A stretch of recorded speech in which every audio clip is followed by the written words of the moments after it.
Hello दोस्तों, welcome back to the channel Srishti study point. और आज हम पढ़ेंगे पत्र लेखन के प्रकार। बहुत इम्पॉर्टेंट ये वीडियो है और इस वीडियो को पूरा देखिएगा। एक ही वीडियो में आपको सारे प्रकार के पत्र, यानी कि पत्र कितने प्रकार के होते हैं और उन्हें किस प्रकार लिखा जाता है, लिखने के आधार पर भी पत्र कितने प्रकार के होते हैं, इन सभी के बारे में मैं आपको पूरी जानकारी यहाँ पर दूंगी। वीडियो में बस बने रहिएगा दोस्तों। वीडियो अच्छी लगे तो लाइक कीजिएगा और चैनल पर नए हों तो सब्सक्राइब भी करके जाइएगा। तो दोस्तों ये देखिए, ये जो वीडियो है वो UPSSC के लिए, जो हिंदी के लिए, ये बहुत इम्पोर्टेंट है। ठीक है, आप उसका सिलेबस देखिएगा। जो UPSSC जितने भी एग्ज़ाम कराती है, इस समय तो वीडियो का शेड्यूल्ड है एग्ज़ाम, तो अगर उसमें हिंदी आती है तो हिंदी में पत्र लेखन से संबंधित प्रश्न जो हैं ऑब्जेक्टिव टाइप अवश्य आते हैं। कि मान लीजिए पत्र लेखन के आधार पर कितने प्रकार के होते हैं, 4 ऑप्शन दिए होंगे, कौन सा इसमें से नहीं होता ये सेलेक्ट करना है। या कोई बात लिख दी गई कि हम अपने मित्र को कोई पत्र लिख रहे हैं और उसमें जो है उसके लिए नॉर्मल भाषा में लिख रहे हैं, तो उसे आप किस प्रकार का पत्र कहेंगे। तो इस तरह से क्वेश्चन जो हैं ऑब्जेक्टिव टाइप पत्र लेखन को लेकर ज़रूर आते हैं। आप पिछले ईयर्स में जो भी एग्ज़ाम कराएं UPSSC ने, आप देखिएगा जाकर, उसमें क्वेश्चन 1 या 2 अवश्य है। ठीक है, तो ये इम्पॉर्टेंट वीडियो है, इसको पूरा देखिएगा दोस्तों। और वीडियो अच्छी लगे तो लाइक भी कीजिएगा, फिर से कह रही हूँ आपसे। तो चलिए दोस्तों, देरी ना करते हुए आगे बढ़ते हैं। यहाँ पे देखिए, विभिन्न प्रकार के पत्रों के बारे में आप अवश्य ही परिचित होंगे। जैसे आपने बहुत सारे पत्र सुने भी होंगे। निजी पत्र होता है, पारिवारिक पत्र होते हैं कि हम अपने परिवार वालों के लिए लेटर भेजते थे। और ये जो पत्र वाली बात है, इसके लिए मैं आपको बता दूं, पत्र का मतलब होता है हम लिखकर किसी बात को एक दूसरे तक पहुंचा रहे हैं। पत्र का मतलब ये होता है। ठीक है, हम किसी, और कागज़ पर लिखकर, इसको भी ध्यान रखिएगा, कागज़ पर लिखकर, ये भी है पत्र के लेखन का मतलब। वैसे तो क्या है, आजकल सब ऑनलाइन मीडिया चल गया है, तो आप अपने मैसेज जो हैं, टेक्स्ट मैसेज जो होते हैं, टाइप करके सेंड कर देते हैं, वो भी मैसेजिंग है। लेकिन यहाँ पर पत्र लेखन की बात जो हो रही है वो मोस्टली जो है कागज़ पर। आप वैसे भी देखिए, ऑनलाइन भी क्या होता है, आप देखेंगे तो प्रिंटर से अगर आप प्रिंट निकालना चाहते हैं तो वहाँ भी A4 साइज़ बना रहेगा। A4 साइज़ का कागज़ का पेज बना रहता है, आप देखेंगे लैपटॉप पर या कंप्यूटर पर, और उस पर पत्र को टाइप किया जाता है और वही दूसरे को मेल के थ्रू सेंड कर दिया जाता है। अगर वो व्यक्ति प्रिंट निकालना चाहता है तो उसका A4 साइज़ कागज़ पर प्रिंट निकल आता है ना। तो ये चीज़ है। ये तो पेपरलेस हम लोग आजकल जो है अपने मैसेज भेज रहे हैं, इसलिए ऑनलाइन ये सब चल गया है। ठीक है, तो इस चीज़ को याद रखिएगा। तो आपने जैसे ये निजी पत्र होते हैं, पारिवारिक पत्र होते हैं, निमंत्रण पत्र, आजकल जो कार्ड्स आते हैं घर में कि निमंत्रण पत्र ही तो होता है, वो पूरा डिज़ाइनिंग सुंदर सा होता है कार्ड की, हमारे यहाँ शादी है तो आप आइएगा, या हमारे बच्चे का बर्थडे है या कोई प्रोग्राम हो रहा है तब लोग देते हैं, निमंत्रण देते हैं बुलाने का, है ना। इसके साथ साथ आवेदन पत्र जो होते हैं, जैसे कहीं वैकेंसी निकली तो हम फॉर्म फिल करते हैं, आवेदन करते हैं, है ना। तो उस तरह को, और है सब आजकल ऑनलाइन, लेकिन आपको बाकायदा ऐसा लगेगा अगर आप उसका प्रिंट निकालेंगे कि कागज़ पर लिखा हुआ है। संपादक के नाम का पत्र, आप किसी संपादक को लिख रहे हैं कोई पत्र। व्यावसायिक पत्र होते हैं बहुत से, सरकारी पत्र होते हैं, अर्ध सरकारी पत्र होते हैं। इस तरह से आपने बहुत सारे नाम पत्रों के सुने होंगे। ये केवल प्रकार हैं सुनने के आधार पर, या पत्रों को किस प्रकार के पत्र होते हैं इनके आधार पर। तो इस चीज़ को याद रखिएगा, बहुत सारे होते हैं और भी होते हैं। अब आपको सबसे इम्पोर्टेंट यहाँ पर जो बच्चों के लिए भाग है वो ये है। उक्त माने क्या है, ऊपर दिए हुए जितने भी पत्र हैं उन्हें सामान्य रूप से हम 2 भागों में बांट सकते हैं। और 2 भागों में हम कैसे बांट सकते हैं, लिखने के आधार पर। हम पत्र को किस तरह से लिख रहे हैं उस आधार पर हम 2 भागों में बांटते हैं। एक बांटते हैं औपचारिक और एक बांटते हैं अनौपचारिक। औपचारिक को अधिकृत भी कहते हैं और अनौपचारिक को अनाधिकृत भी कहते हैं। याद रखिएगा दोस्तों, ठीक है। तो इस तरह से याद रखिए, 2 तरह के पत्र होते हैं। औपचारिक से ही आप समझ गए होंगे, औपचारिक वो पत्र होते हैं जिनमें हम लिखते वक्त बहुत सारी औपचारिकताओं का ध्यान रखें, बहुत सारी फॉर्मेलिटीज़ का ध्यान रखें कि नहीं, हमें ये वाला शब्द इस्तेमाल नहीं करना है भाई, ये गलत है उस व्यक्ति के लिए, इस वाले शब्द का इस्तेमाल करना है। इस तरह से ना कि ये वाली लाइन इधर नहीं जानी चाहिए, ये वाली लाइन इधर नहीं जानी चाहिए। मतलब बहुत सारी फॉर्मेलिटीज़ का ध्यान रखें। एक शेड्यूल्ड, बिल्कुल एक जो पैटर्न बना है कि इस पैटर्न में आपको लिखना है, इस पत्र को उसी पैटर्न में लिखना है, यही शब्द इस्तेमाल करने हैं, इनसे इतर शब्दों का इस्तेमाल नहीं करना है, भाषा का बहुत ख्याल रखना है। भाषा जो है आपको इतनी अच्छी लिखनी है कि व्यक्ति पढ़े तो उस पत्र को पढ़कर आपकी जो शैक्षिक स्तर है उसको समझ पाए, आप कितने इंटेलिजेंट है उसको समझ पाए। ये सब चीज़ें जो हैं वो यहाँ पर औपचारिकता में आती है कि बहुत ज़्यादा अति का ध्यान दिया जाए। या आपके लिए कोई पैटर्न मिल गया है कि इस पैटर्न को फॉलो करते हुए आपको पेपर जो लेटर है वो लिखना है, तो आप उसी पैटर्न में लिखेंगे। अगर उन्होंने कह दिया कि आपने पूरी एक लाइन मान लीजिए यहाँ पर ऐसे करके लिख ली किसी पत्र की, और दूसरी लाइन आपको यहाँ से शुरू करनी है, तो आप फिर दूसरी लाइन ऐसे ही शुरू करेंगे, यहाँ से शुरू नहीं कर सकते। तो ये सब औपचारिकताओं वाले लेटर होते हैं, याद रखिएगा, इससे आप ध्यान रखेंगे। अनौपचारिक लेटर कौन सा होता है? जिसमें कोई भी दिखावा नहीं, बस हम अपनी भावनाओं को, अपने मनोभाव को किसी के लिए प्रकट कर रहे हैं, उसके लिए हम लेटर लिख रहे हैं। जैसे हम अपने प्रियजनों को लिखते हैं, मान लीजिए हमें किसी की याद आ रही है या कोई हमें बात बतानी है, तो हम उसका नाम यहाँ पर लिख देंगे और अपनी अपनी पूरी बात जो है 3 पैराग्राफ में लिख देंगे, नीचे लास्ट में सब, और फिर अपना सब उनके लिए जो भी हमें प्रेम दर्शाना वो दर्शा देंगे और दिनांक डाल देंगे। तो उसमें क्या है, हम औपचारिकता नहीं दिखाने, शब्दों का भी बंधन नहीं होता उसमें। हमारे मन में जो भाव आ रहे हैं उन भाव को हम पूरा अपने उस लेटर पर प्रस्तुत कर दे रहे हैं, ये है अनौपचारिक। इस चीज़ को याद रखिएगा, ठीक है। तो आप औपचारिक और अनौपचारिक सिंपल भाषा में जो हम लोगों को समझना चाहिए उस तरह से समझ गए होंगे। वैसे मैं आपको बिल्कुल अच्छे से भी समझाऊंगी, पूरा यहाँ पर मैंने टाइप कर रखा है, ठीक है। बिल्कुल परेशान ना होइए। अगर आप नोट्स बनाना चाहते हैं तो नोट्स बना लीजिए, और अगर आपको ये PDF जो है चाहिए तो आप मेरे टेलीग्राम चैनल को ज्वाइन कर सकते हैं, जो कि डिस्क्रिप्शन में दे रखा है। अब देखिए, औपचारिक पत्र का अर्थ है सरकारी या कार्यालयी स्तर पर लिखे वे सरकारी और गैर सरकारी पत्र, ठीक है। गैर सरकारी भी होते हैं, याद रखिए, केवल सरकारी नहीं होते, अर्ध सरकारी भी होते हैं इसमें औपचारिक पत्रों में, जिसमें लिखने वाले व्यक्ति को अनेक प्रकार की औपचारिकताओं का निर्वाह करना पड़ता है, ठीक है। बहुत सारी औपचारिकताएं फॉलो करनी पड़ती हैं। विभिन्न अवसरों पर लिखे जाने वाले कामकाजी जो पत्र होते हैं, मान लीजिए एक कार्यालय से दूसरे कार्यालय में कोई आदेश भेजना है, कोई लेटर भेजना है, तो जाएगा वो औपचारिक कहलाएगा। कोई अगर किसी से कुछ इन्फॉर्मेशन मांगनी है एक कार्यालय से दूसरे कार्यालय में, तो भी आपका जो लेटर है वो औपचारिक है। आप किसी को अगर निमंत्रण पत्र भी दे रहे हैं अपने कार्यालय में आने के लिए, निमंत्रण पत्र भी औपचारिक होते हैं, बधाई पत्र भी औपचारिक होते हैं, याद रखिएगा।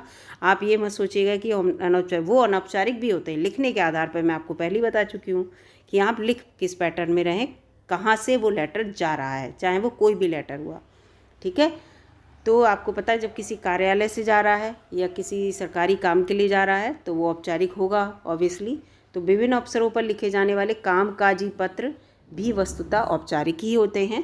औपचारिक पत्रों के अनेक प्रकार हो सकते हैं, जिनमें से मुख्य इस प्रकार हैं, जैसे आवेदन पत्र। हम लोग जो आवेदन करते हैं, देखा है, बिल्कुल हम अपने मन से कुछ नहीं लिख सकते, उसमें ब्लॉक बने रहते हैं कि आपको इतने ही ब्लॉक में अपने नाम लिखना है, तो आप लिखेंगे। उन्होंने कहा कि यहाँ पर पहले पिता का नाम लिखना है, तो आप पिता का ही लिखेंगे। आपका लिखा स्वयं का नाम बाद में लिखना है, तो आप स्वयं का बाद में लिखेंगे, अगर उन्होंने ये नियम बना दिया। आप ऐसे नहीं, हमारा नाम तो पहले आना चाहिए, आप नहीं कर सकते भाई। तो ये चीज़ें हैं, ठीक है। इसके साथ साथ है शुल्क मुक्ति के लिए, अगर आप कोई प्रार्थना पत्र लिख रहे हैं, कोई भी प्रार्थना पत्र आप अपनी छुट्टी के लिए लिख रहे हैं, तो भी किसी प्रकार की सामग्री मंगाने के लिए अगर आप कोई पत्र लिख रहे हैं, तो भी मान लीजिए आप सामग्री मंगाना चाह रहे हैं कोई कार्यालय के संबंध में या किसी दूसरे विभाग से या कहीं बाहर से किसी कॉन्ट्रैक्टर से, तो भी इसी तरह का संपादक के किसी संपादक को आपको लिखना है। शिकायती पत्र है, अगर आपकी कोई शिकायत है तो भी। व्यावसायिक पत्र, निमंत्रण पत्र, बधाई पत्र, देखिए आ गए।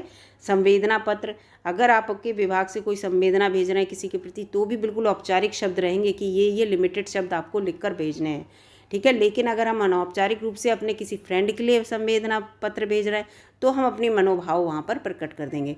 तो आप समझ जाइए, औपचारिक और अनौपचारिक पत्र लिखने के आधार पर आप मानेंगे। आप ये नहीं कह सकते कि बधाई पत्र जो है औपचारिक ही होगा, नहीं भाई, ठीक है। किसे भेज रहे हैं इसके ऊपर डिपेंड करता है। औपचारिक आपको पता है कार्यालय के काम के लिए भेजा जाता है, ज़्यादातर विभागीय काम के लिए, सरकारी काम के लिए। सरकारी पत्र, अर्ध सरकारी पत्र, ये सब जो होंगे वो औपचारिक होंगे। औपचारिक शब्द के मूल में उपचार शब्द लिखा होता है। आप ऐसा पत्र लिखिए जो आप चाह रहे हैं, जो बीमारी है आपको उसका उपचार मिल जाए। आपको कोई चीज़ मंगाना है, वो एक बीमारी है, वो मंगाने के लिए आप किन अच्छे सटीक शब्दों का प्रयोग करेंगे कि आपका वो काम हो जाए। आप किसी दूसरे अधिकारी से अपना कोई काम करवाना चाह रहे हैं तो उस अधिकारी को अगर आप लेटर भेज रहे हैं, पूरी औपचारिक भाषाओं में भेज रहे हैं, जिससे कि वो लेटर पढ़ने के बाद प्रभावित हो और आपका काम करने को रेडी हो जाए, यानी कि आपका जो काम है उसका उपचार हो जाए। जिसका शाब्दिक अर्थ है व्यवस्था, पूरी व्यवस्था बनी रहे। अर्थात औपचारिक पत्र में एक प्रकार की व्यवस्था होती है। सामान्यतः ये पत्र उनको लिखा जाता है जिनसे हमारा व्यक्तिगत कोई संबंध नहीं है। ये लाइन याद रखिएगा, जिनसे हमारा व्यक्तिगत संबंध नहीं है। हमारा कौन सा संबंध है, कहते नहीं पर्सनल रिलेशन और प्रोफेशनल रिलेशन, आप जानते होंगे। पर्सनल रिलेशन कौन से होते हैं, जो हमारे पर्सनल होते हैं, हमारे फैमिलियर रिलेशन होते हैं, और प्रोफेशनल वो होते हैं जिस उसमें हम जॉब कर रहे हैं या जिस लाइन में भी हैं, चाहे हम बिज़नेस कर रहे हैं, जॉब कर रहे हैं, किसी क्षेत्र में समाज सेवा कर रहे हैं, वो हमारा प्रोफेशनल एरिया है। उस प्रोफेशनल एरिया में अगर हमें कोई लेटर देना है, कोई अपने बातों को पहुंचाना है, तो वो संबंध जो वो आपके औपचारिक लेटर में आएगा। तो व्यक्तिगत संबंध नहीं होता, उन क्षेत्र में औपचारिक लेटर होता है। चाहे वो आप बधाई पत्र क्यों नहीं दे रहे हैं, याद रखिएगा बधाइयाँ भी दी जाती हैं विभागों में एक दूसरे कर्मचारी को। ऐसा नहीं आप सोचे बधाई पत्र केवल पर्सनल होता है। भाषा सरल, सहज और शिष्ट होती है। शिष्ट शब्द है, चाहे शिकायती पत्र ही क्यों ना लिखा जा रहा हो। शिकायती पत्र में भी आप अच्छे से लिखेंगे, पूरा आदरणीय वगैरह करके, ऐसा नहीं शिकायतें लिखेंगे तो शिकायतें शुरू कर दी, नहीं, ठीक है। औपचारिकताओं को आपको खास ध्यान रखना है। औपचारिक पत्रों में भाषा ही नहीं, शैली और संरचना का भी महत्व बना रहता है। बड़े बड़े और क्लिष्ट शब्दों के स्थान पर सरल और बोलने में आसान शब्दों का प्रयोग करना उचित होता है। बहुत अधिक लंबे और जटिल वाक्य की रचना से प्रभावशीलता कम हो जाती है। पत्र की भाषा का गुण ही उसको प्रभावी बनाता है और साथ ही उस निर्देश, आदेश, संदेश को पाठक तक पहुंचाता है जो लेखक संप्रेषित करना चाह रहा है, पहुंचाना चाह रहा है सामने वाले तक, उसे कहते हैं। औपचारिक पत्रों को कई कोटियों में विभक्त भी कर सकते हैं, जिसमें से प्रथम है आवेदन पत्र और मांग, ठीक है। तो इसमें क्या होता है, वैसे तो 3 कोटियाँ इसकी विभक्त होती हैं और इसमें आवेदन पत्र, व्यवसायिक पत्र और कार्यालय पत्र होते हैं, ठीक है। ये तो आवेदन, तो ये मांग में इसी में लिखा है। यहाँ पर 1 कोटि लिखी, दूसरी मैंने आपको बताई, मैंने सोचा अपने आप बता दूंगी। औपचारिक पत्रों को हम 3 कोटि में विभाजित करते हैं। एक होता है आवेदन पत्र, हम जब कोई आवेदन कर रहे हैं, याद रखना। दूसरा हमारा होता है कार्यालय में, हम जब इधर से उधर विभागीय कोई काम के लिए कर रहे हैं। और तीसरा हमारा होता है व्यावसायिक, ठीक है। तो यहाँ पर मैंने ये आपको यहाँ पे बता दिए, तीनों होते हैं, व्यवसाय से संबंधित कुछ होता है। तो यहाँ पर ये लिखा है। अब देखिए आवेदन पत्र के बारे में मैं आपको बता दूं कि आवेदन पत्र या प्रार्थना पत्र ऐसे पत्र होते हैं जिनमें पत्र लिखने वाला किसी बात के लिए उस व्यक्ति से प्रार्थना करता है जिसे वह पत्र लिखता है। अब पत्र ये कौन कौन से हो सकते हैं, जैसे अवकाश के लिए प्रार्थना पत्र, आर्थिक सहायता प्राप्त करने के लिए, शुल्क मुक्ति के लिए, किसी भी तरह की सामग्री मंगाने के लिए। तो हम प्रार्थना ही तो कर रहे हैं कि भाई ये चीज़ हमें ज़रूरत है, आप दे दीजिए। तो हमारा वो उसका पैटर्न होता है, उस पैटर्न को फॉलो करते हुए हम लेटर लिखते हैं। तो ये हो गया। उसके बाद क्या होता है फिर, अब यहाँ पर बहुत सारे, ये मैंने यहाँ पे पत्र आपको दिखा रही हूँ। मैंने सोचा कि अलग अलग दिखाने से अच्छा जितने भी पत्र मुझे मिल रहे हैं मैं सारे पत्र आपको यहाँ पे बता रही हूँ कौन सा पत्र कैसा होता है, ठीक है। अब ये आ गया निमंत्रण पत्र। अब देखिए निमंत्रण पत्र का उद्देश्य किसी व्यक्ति या व्यक्तियों को किसी विशेष अवसर या समारोह पर बुलाने के लिए भेजा जाता है।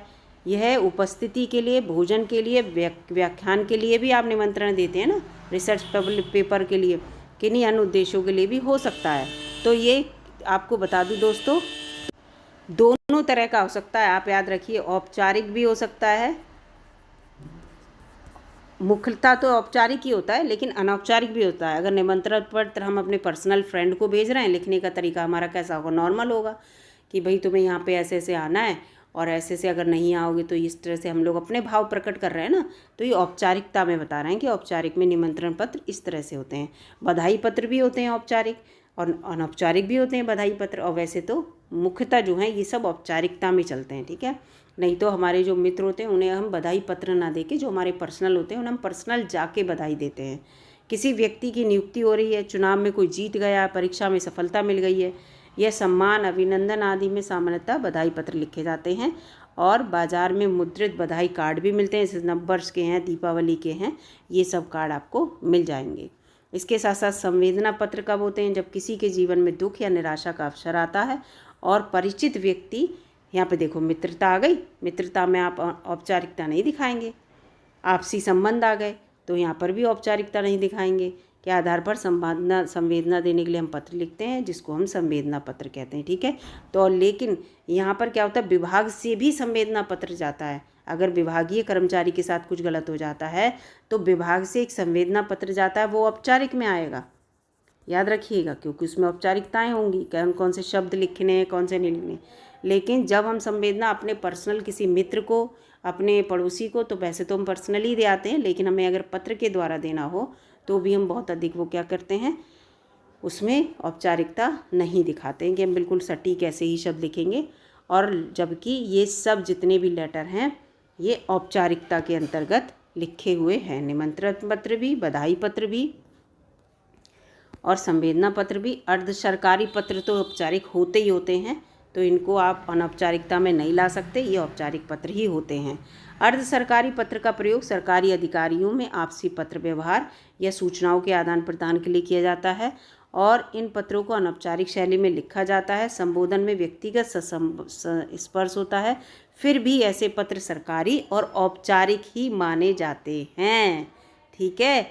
भले ही क्या होता है, अर्ध सरकारी इसीलिए कहते हैं कि सरकारी काम कर रहे हैं, लेकिन हम क्या कह रहे हैं, हम इन्हें अर्ध सरकारी इसलिए कह रहे हैं। अब मैं आपको इसका कारण बताऊं, क्योंकि क्या होता है, मान लीजिए विभाग का कोई अधिकारी है, दूसरे अधिकारी से उसे काम कराना है अपना, सेम दोनों कैडर के हैं, एक ही कैडर के हैं, मतलब एक ही पद पर, एक ही से पद पर हैं, तो वो अपने ही साथ के अधिकारी को पत्र लिखेंगे अनौपचारिक भाषा में बिल्कुल, कि ऐसे ऐसे भाई ऐसा ऐसा काम है, आप कर दीजिए, आपका जो है मतलब मैंने जो है पर्सनली आपसे कहना चाह रहा हूँ, इस काम को ऐसे ऐसे कर दीजिए, विभागीय काम है, इसको व्यक्तिगत रूप से लीजिए और ऐसे करके, तो वो कर देंगे। वो इसीलिए है सरकारी काम के लिए, लेकिन अर्ध सरकारी क्यों है, क्योंकि व्यक्ति पर्सनली अपनी बात दूसरे व्यक्ति तक पहुँचा रहा है, तो इसीलिए इसकी जो भाषा होती है वो अनौपचारिक होगी, क्योंकि हम पर्सनली लेटर दे रहे हैं, ठीक है। सूचनाओं का आदान प्रदान, आपसी पत्र व्यवहार लिखा है, आपसी सरकारी अधिकारियों में आपसी पत्र व्यवहार के लिए, ये किसी विभाग से विभाग को लेटर नहीं जाता, ये पर्सन टू पर्सन लेटर जाता, ठीक है, याद रखना। यानी कि यहाँ पर एक पर्सन अपना है, एक दूसरा पर्सन है, वो अपनी बात इस विभाग, और काम विभाग का ही है, उसे काम विभाग का ही है, ये तब अपनाया जाता है जब कोई काम जो है सही से हो नहीं पा रहा है, तब उस विभाग के उच्च अधिकारी को दूसरे विभाग का उच्च अधिकारी वो लेटर भेजता है, जिससे कि काम जल्दी से हो जाए। वो अनौपचारिक शैली अपनाता है, जिससे कि क्या होता है, इसमें अपनत्व की भावना आती है और वो पत्र पढ़ते वक्त ऐसा लगता है कि हाँ, ये व्यक्ति मुझे कुछ मानता है, मुझे इसका काम जल्दी से जल्दी करना चाहिए। और आपको पता है कि औपचारिक का मतलब क्या है, औपचारिक का मतलब ही यही है कि आपका जो है काम जो है हो जाना चाहिए, उपचार हो जाना चाहिए, है ना, यही तो है। तो यहाँ पर यही दिखाया गया है। और इसके साथ व्यक्तिगत रूप से ये क्या लिखा है, औपचारिक ही माने जाते हैं। व्यक्तिगत रूप से लिखे पत्र अधिक प्रभावी होते हैं, ये मैं आपको पहले बता चुकी हूँ। जब किसी अधीनस्थ कार्यालय से अपेक्षित सूचनाएं तत्काल मंगानी हो या कई अनुस्मारकों के बाद भी उत्तर पत्र नहीं मिल रहा हो, तब इसका प्रयोग किया जाता है। अर्ध सरकारी पत्र डीओ पत्र के रूप में भी इसे जानते हैं, ठीक है। डीओ पत्र आएगा तो भी अर्ध सरकारी है। इसके साथ साथ आ गया आधिकारिक पत्र। आधिकारिक पत्र इस प्रकार का पत्र कार्यालयों, शाखाओं, अधीनस्थों को आधिकारिक सूचना के बारे में सूचित करने के लिए लिखा जाता है, तो ये कार्यालयों में जाता है, तो ये पूरा आधिकारिक हो गया। एक डिपार्टमेंट से दूसरे डिपार्टमेंट पूरी लैंग्वेज अब ऐसी रहेगी, बिल्कुल औपचारिक, और भाषा सब कुछ। ये आमतौर पर आधिकारिक जानकारी, कोई नियम बताना है दूसरे विभाग में, विनियमों, प्रक्रियाओं, घटनाओं, ऐसी अन्य जानकारी के लिए रिले किया जाता है। आधिकारिक पत्र भी प्रकृति में औपचारिक होते हैं और ये आपको बता ही चुकी हूँ, कुछ संरचना और मर्यादा का ही पालन करते हैं। मान लीजिए राष्ट्रपति के कोई, जैसे जीओ आपने देखे, गवर्नमेंट ऑर्डर आते हैं, तो ये आधिकारिक पत्र है। गवर्नमेंट ऑर्डर आ गया, पूरी जनता को, सब डिपार्टमेंट को पता चल गया क्या जीओ आया है, इस चीज़ को। सामाजिक पत्र है ये।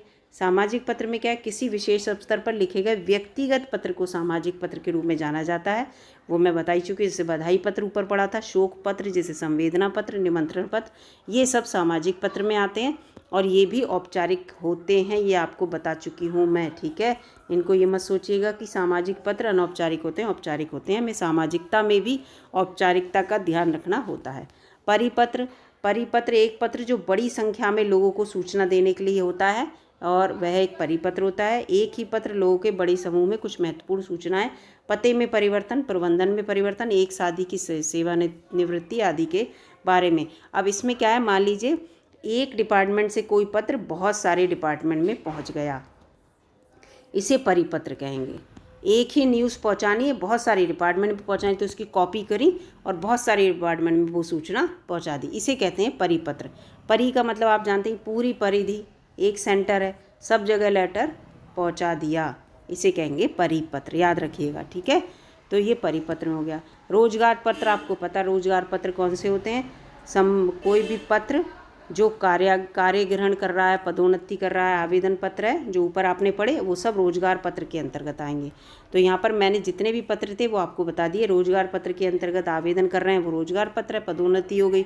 आप कोई भी रोजगार करना चाह रहे हैं या रोजगार कर रहे हैं, उसके अंतर्गत जो भी पत्र लिखा जाएगा वो रोजगार पत्र में आएगा।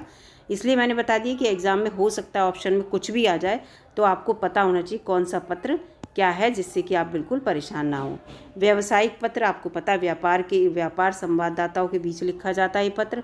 इसमें आमतौर पर व्यावसायिक जानकारी होती है, जैसे उद्धरण है, आदेश है, शिकायतें हैं, दावे हैं, संग्रह, ये सब होते हैं। ऐसे पत्र हमेशा सख्ती से औपचारिक होते हैं और अनौपचारिक संरचना और पैटर्न को फॉलो करते हैं। औपचारिक ही होते हैं और औपचारिक संरचना और पैटर्न को ही ये फॉलो करते हैं, ठीक है। तो आप ये याद रखिए कि मुख्यतः जितने भी मैंने आपको अभी तक लेटर बताए ये सब औपचारिक के अंतर्गत ही आएंगे, ठीक है। ये सारे लेटर जो हैं औपचारिक के अंतर्गत ही आएंगे और अनौपचारिक के अंतर्गत तब आएंगे जब हम उसे अनौपचारिक भाषा में लिखेंगे। तो यहाँ पर देखिए अब आगे अनौपचारिक के बारे में। अनौपचारिक का मतलब ही समझ जाइए, जो औपचारिक ना हो वो अनौपचारिक है। अनौपचारिक, अनमाने नहीं, औपचारिक वे पत्र जो अनौपचारिक कहे जाएंगे, जिसमें किसी परिपाटी लेखन विधि में कोई महत्व नहीं होता, हम किसी भी भाषा में लिखें, कैसे भी लिखें, जो भाव मन में आया उसको अपनी स्वाभाविक भाषा में, जो भी हमें भाषा समझ में आ रही उसमें हमने प्रकट कर दिया।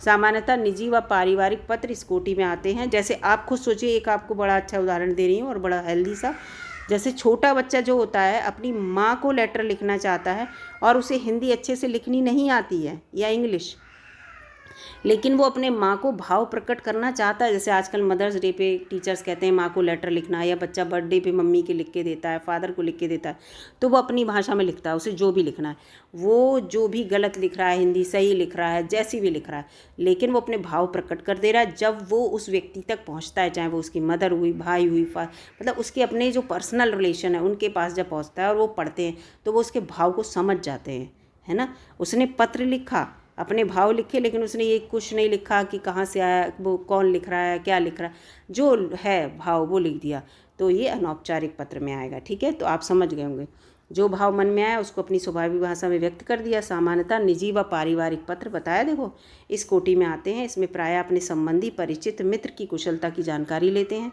अपनी व्यक्तिगत समस्याएं भी हम लिख देते हैं, हमें ये परेशानी ऐसे ऐसे। इस प्रकार को पत्रों में भेजने वाला अपना नाम पता लिखता है, लेकिन इसका कोई सुनिश्चित नियम नहीं होता। जैसा संबंध होता है उसी के अनुरूप वो संबोधन और अभिवादन लिख देता है, ठीक है। पिताजी हैं तो पिताजी को नमस्कार, दादाजी हैं तो पूज्य दादाजी चरण स्पर्श, ऐसे लिख देते हैं।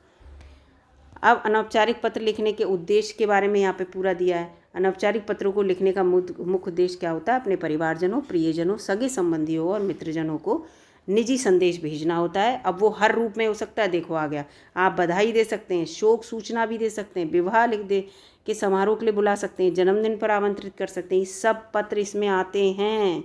लेकिन भाषा डिपेंड करती है, हर्ष, दुख, उत्साह, क्रोध, ये सब, सहानुभूति।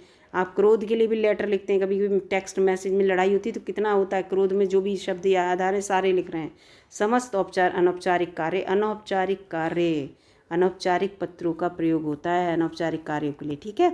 तो इस चीज़ को याद रखना। भाषा के आधार पर 2 प्रकार के। अब ये प्रारूप देख लीजिए आप, प्रारूप मैं आपको दिखा दे रही हूँ यहाँ पर, जिससे कि आपको प्रारूप अच्छे से समझ में आ जाए।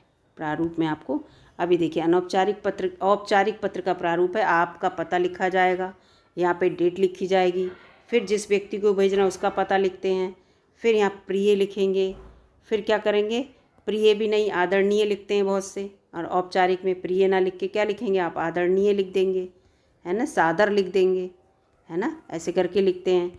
फिर पूरा परिचयात्मक परिच्छेद लिखेंगे, किस कारण आपने ये लिखा है पत्र। फिर पत्र का यहाँ पे मुख्य भाग लिखेंगे, है ना। फिर 1 या 2 वाक्यों के साथ पत्र पर अपने हस्ताक्षर कर देंगे, अपना नाम और अपना पद लिख देंगे। ये तो होता है, नाम व पद लिख दिया जाता है यहाँ पर, है ना। ऐसे पद लिख देते हैं। नहीं तो कुछ लोग केवल पद, और जो केवल नाम उसमें लिखेंगे, अर्ध सरकारी में नाम लिखते हैं, याद रखना। अर्ध सरकारी जितने होते हैं उनमें आप अपना नाम लिखेंगे, और अगर टोटली आपने सरकारी पत्र लिखा है तो आप उसमें नाम नहीं लिखेंगे, केवल पद लिखेंगे।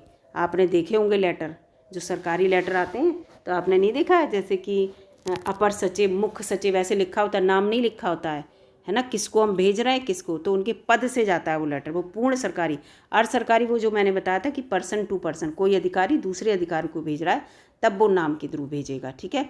और इसके साथ साथ व्यावसायिक होगा तो उसमें भी आप अपना नाम लिखेंगे, अपना किसी व्यवसाय से संबंधित है, या किसी को, जैसे आप विभाग से किसी के लिए बधाई पत्र भेज रहे हैं, तो आप यहाँ पर पूरा विभाग का नाम, फिर उसका नाम, फिर विभाग का नाम लिखेंगे। और आप पर्सन टू पर्सन भेज रहे हैं, वही अर्ध सरकारी और सरकारी की बात आ गई, तो वही नाम लिखेंगे, ठीक है। तो इस चीज़ को याद रखिएगा। अनौपचारिक में क्या है, अनौपचारिक तो अनौपचारिक है। यहाँ पहले पता लिख देते हैं, तारीख लिख दी, आपने अपना प्रिय लिख दिया, यहाँ पे प्रिय लिख दिया, आदरणीय यहाँ भी लिख दिया जाएगा, आदरणीय पिताजी, ऐसे करके बच्चे लिखते हैं। फिर यहाँ अपनी पूरी कहानी है, अनुच्छेद 1 भी लिखेंगे, 2 भी लिखेंगे, 3 भी लिखेंगे, बहुत सारे। और यहाँ पर हस्ताक्षर करें तो कर दीजिए, नाम लिख दीजिए, नहीं तो आपका बेटा, आपका पुत्र, आपका भाई, ऐसे लिख दीजिए, तो वो अनौपचारिक में आ जाएगा। अब औपचारिक का पूरा फॉर्मेट देखिए, यहाँ पर ये इंपॉर्टेंट है कि फॉर्मेट में आ जाता है क्वेश्चन, मैंने देखा था इसलिए। तो ये देखिए औपचारिक का फॉर्मेट क्या है, 7 तो इसके अंग है। श्रीबा में लिखेंगे आप पत्र प्रापक का पदनाम, देखो आ गया पदनाम, और पता लिखेंगे, आप उसका नाम नहीं लिखेंगे, पूरा विषय लिखेंगे, किस विषय के लिए लेटर लिखा जा रहा है, और एक ही विषय में शब्द संकेतों में लिखेंगे। संबोधन लिखेंगे, जिसे पत्र लिख रहे हैं, महोदया, महोदय, माननीय आदि शिष्टाचार वाले शब्दों का प्रयोग करेंगे आप। विषय वस्तु, इसे 2 अनुच्छेदों में लिखना होगा केवल आपको, ठीक है। पहला अनुच्छेद सविनय निवेदन है, इस प्रकार से आरंभ करेंगे और अपनी समस्या लिखेंगे। दूसरे में आपसे विनम्र निवेदन है, ऐसे लिखेंगे, और अपेक्षा करते हैं। तो इस चीज़ को याद रखिएगा। इसके साथ बाद आप क्या करेंगे, हस्ताक्षर और नाम लिखेंगे और धन्यवाद दे देंगे। नाम भी नहीं लिखते हैं, भवदिया, भवदीय, ये सब लिखता है, प्रार्थी लिखेंगे आप, क्योंकि नाम वहाँ पे लिखेंगे, जैसे आपने प्रार्थना पत्र लिखा तो नाम लिखेंगे, स्कूल में के लिए प्रार्थना पत्र लिखेंगे, तब आप नाम लिखेंगे। भाई बच्चा जब लिखता है, प्रधानाचार्य अपना नीचे नाम लिखता है, आपका आज्ञाकारी करके लिखता है, ऐसे आज्ञाकारी। इस चीज़ को याद रखना, ये क्वेश्चन आ जाता है कि बच्चा प्रार्थना पत्र में लास्ट में क्या लिखता है, आपका आज्ञाकारी, नाम और कक्षा वगैरह सब डालता है। तो पत्र सब प्रकार के होते हैं, उसमें बहुत कुछ अलग अलग होता है। प्रेषक होता है, प्रेषक का पता और ये सब लिखा होता है, दिनांक लिखी होती है, इस चीज़ को याद रखना। इसके बाद औपचारिक पत्र की प्रशस्ति जो होती है, वो आरंभ में लिखे जाने वाले आदरपूर्ण शब्द जो होते हैं वो प्रशस्ति के अंतर्गत आते हैं। अभिवादन और समाप्ति में किन शब्दों का प्रयोग करना चाहिए, ये प्रशस्ति के अंतर्गत है। प्रशस्ति देखो, आरंभ में लिखे जाने वाले जो आदरपूर्ण शब्द हैं, श्रीमान है, श्रीयुत है, मान्यवर है, महोदय, ये प्रशस्ति के अंतर्गत आएंगे, ये क्वेश्चन आ सकता है। अभिवादन में, औपचारिक पत्रों में अभिवादन नहीं लिखा जाता कभी भी औपचारिक में। समाप्ति में आपका आज्ञाकारी लिखेंगे, शिष्य, आज्ञाकारिणी, शिष्या, भवदिया, भवदीय, निवेदक, निवेदिका, शुभचिंतक, प्रार्थी, ये सब आपको लिखना होता है। तो ये इंपॉर्टेंट है, इसको याद कर लीजिएगा। ये आ सकता है ऑप्शन में कि हम समाप्ति में क्या लिखते हैं औपचारिक पत्र में, ये सब आ जाए, मान लीजिए एक अलग आ जाए। ऐसी प्रशस्ति किसे कहते हैं, तो ये भी प्रशस्ति में ये सब आते हैं, तो इनमें भी ऑप्शन में आ सकता है। तो इस चीज़ को याद रखिएगा, किन किन शब्दों का हम प्रयोग करते हैं। तो प्रशस्ति में ये करते हैं, और फिर समाप्ति में पूछा तो समाप्ति में ये, और अभिवादन नहीं किया जाता है औपचारिक का, ये इंपॉर्टेंट है। तो आपको यहाँ पे मैंने बता दिया प्रार्थना पत्र में और उनमें क्या क्या लास्ट में और शुरू में लिखा जाएगा, ये सब ध्यान रखिएगा। ये तो पहले से ही आप समझते आ रहे हैं। सारे प्रार्थना पत्र अगर यहाँ पे और सारे मैं लेटर लिख के बताती तो बहुत टाइम लगता है, लेकिन बस टाइप्स ऑफ लेटर याद कर लीजिए कि औपचारिक कौन सा, अनौपचारिक कौन सा, सारे ये औपचारिक में आएंगे। बधाई भाषा के आधार पर आप कैसी भाषा प्रयोग कर रहे हैं। अर्ध सरकारी और सरकारी मैंने आपको बताई दी है। सरकारी कैसे होते हैं पूरे, कि आप सरकारी में पद से पद को जाता है, पहले बता दीजिए, पद है किसी का, वो पद के लिए लेटर जाएगा। और सरकारी में क्या होता है, पर्सन टू पर्सन जाता है, लेकिन सरकारी बात अपनी पूरी करने के लिए जाता है। इस चीज़ दोनों लेटर मैंने आपको बता दिए। तो आपको पूरी वीडियो कैसी लगी दोस्तों बताइएगा ज़रूर। वीडियो अगर अच्छी लगी तो लाइक कीजिएगा, चैनल पर नए हो तो सब्सक्राइब भी करके जाइएगा दोस्तों। और इसी प्रकार की जो भी हिंदी का अगर कुछ UP SSSC से संबंधित होगा तो मैं और भी वीडियो अपलोड करने की कोशिश करूँगी। लेकिन करंट अफेयर की वीडियो तो आ ही रही हैं, 3 वीडियो आ चुकी हैं और चौथी वीडियो अपलोड करंट अफेयर की हो जाएगी। वीडियो अच्छी लगी हो लाइक कीजिएगा, चैनल पर नए हो तो सब्सक्राइब कीजिएगा। धन्यवाद दोस्तों।